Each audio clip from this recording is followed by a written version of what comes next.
Welcome back. As you saw from the thumbnail, gas prices are on the rise again. 16 cents it jumped overnight per gallon. 16 cents. That's insane. But how's it going in your area? Has the prices gone up, gone down? Are they stable? Let me know what the gas prices are in your area. We can use this channel to, maybe inform others what's going on with in the comments below, and I'll report what you guys are telling me in the comments, and so everybody can hear it. Keep it as an information back and forth to let us know, keep us as preppers informed of what's going on.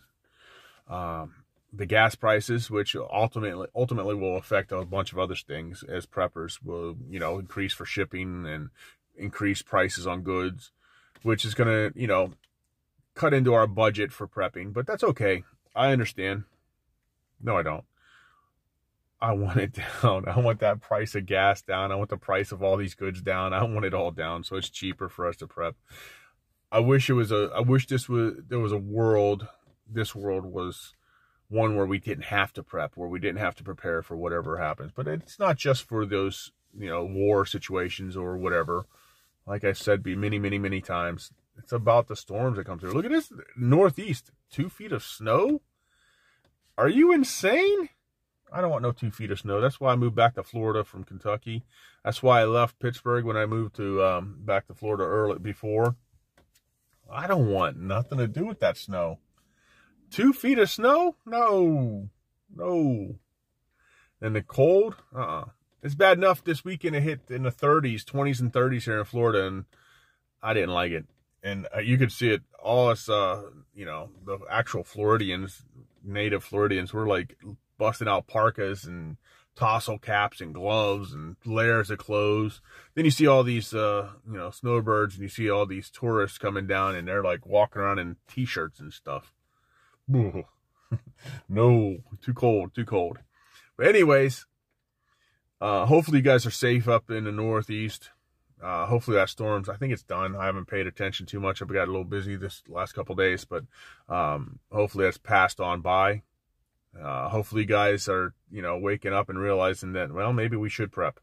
Go get some of those propane gas, little buddies or whatever they're called, the little propane gas heaters, put them in, put them away. That's a good prep for you northerners. Plus also down here, it does get cold here at night in the winter times, but not as cold as up there. I get it. I recognize that.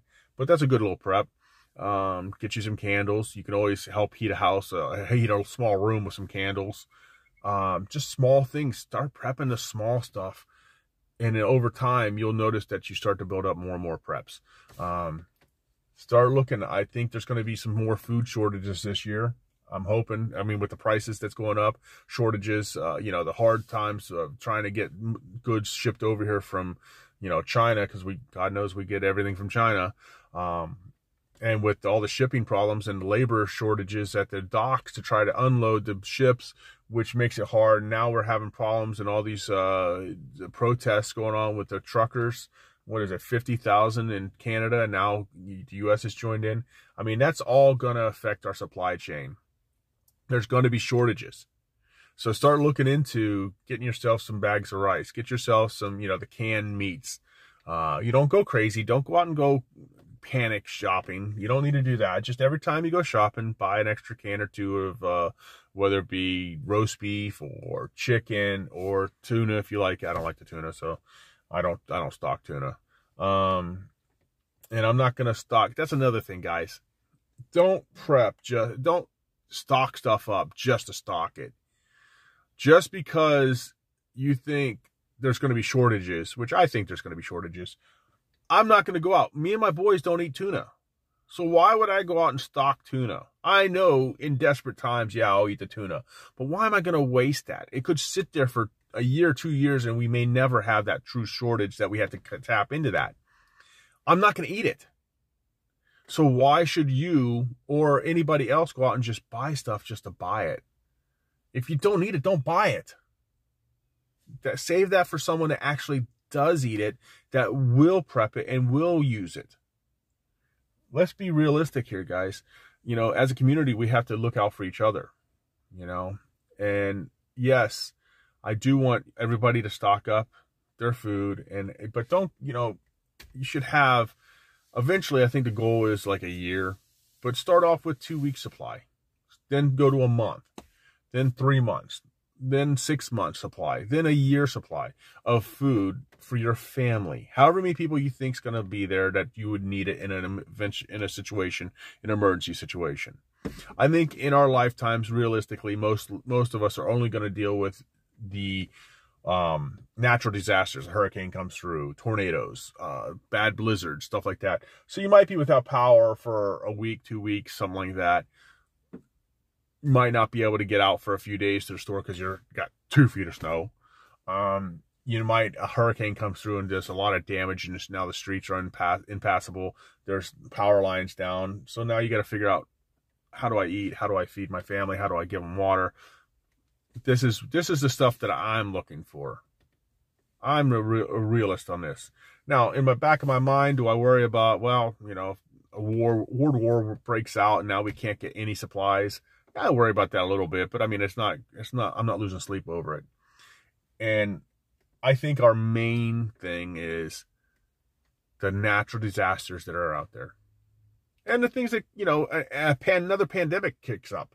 Like, I was just watching something, I know some of you might not like him, but Tim Cast or whatever it is online. I watch him on YouTube.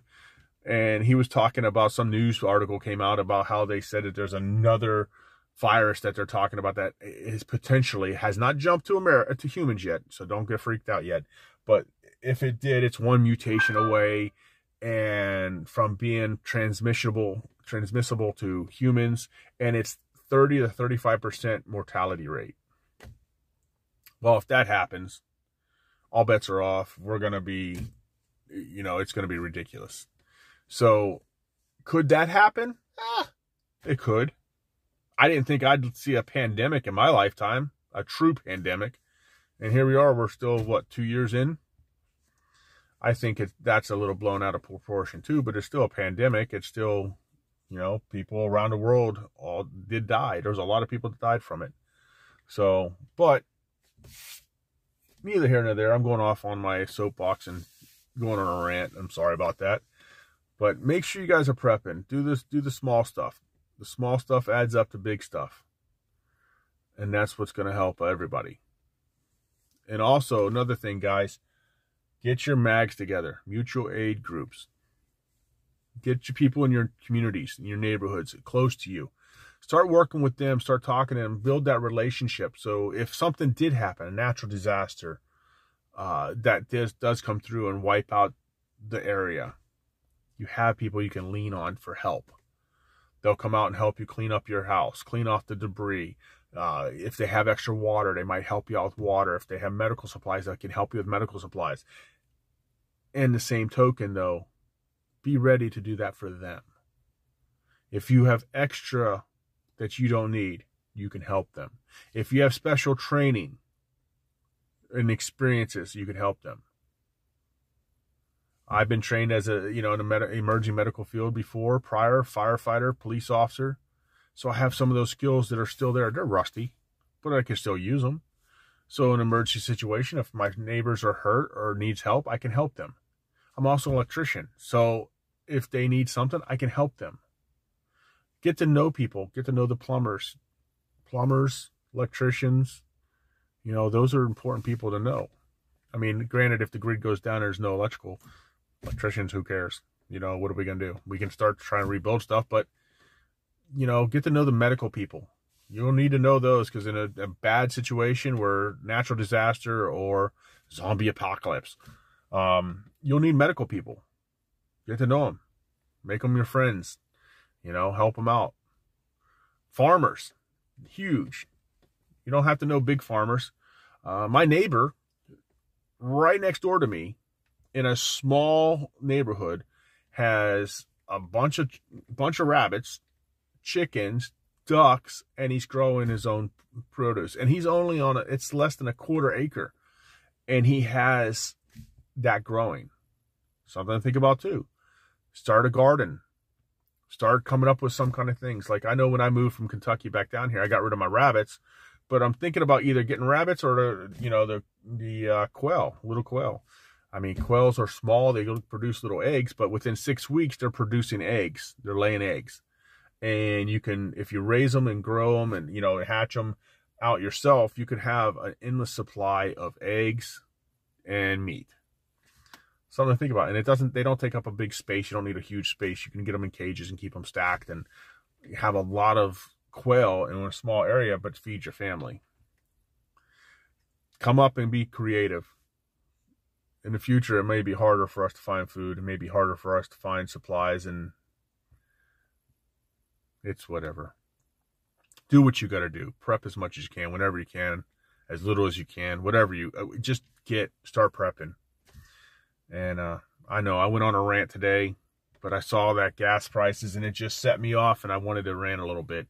So again, let me know in the comments what your area looks like. Are you guys running into the same thing with the gas prices rising? How's your supplies and the stores looking? Are the shelves empty in your area? Let me know. And then also, whenever you let me know, you're letting everybody else know. So if someone else is in your neighborhood or area, they might get some information to know what they're looking for and where to go, where not to go. So let's start helping each other out. We can build this online mag right now. We can all become mutual aid group members right now with each other to help each other out, and we can start training. Come up with examples and things that you do as preps, some experiences that you've learned, some things that failed, and that you would like to help someone else out so that they don't make the same mistakes in this prepping world. Let's start building that community right now on this channel. So if you like it, subscribe, like, all that stuff, share, help this channel grow. Let's help this mag grow. And I'll see you guys on the next one. Keep prepping.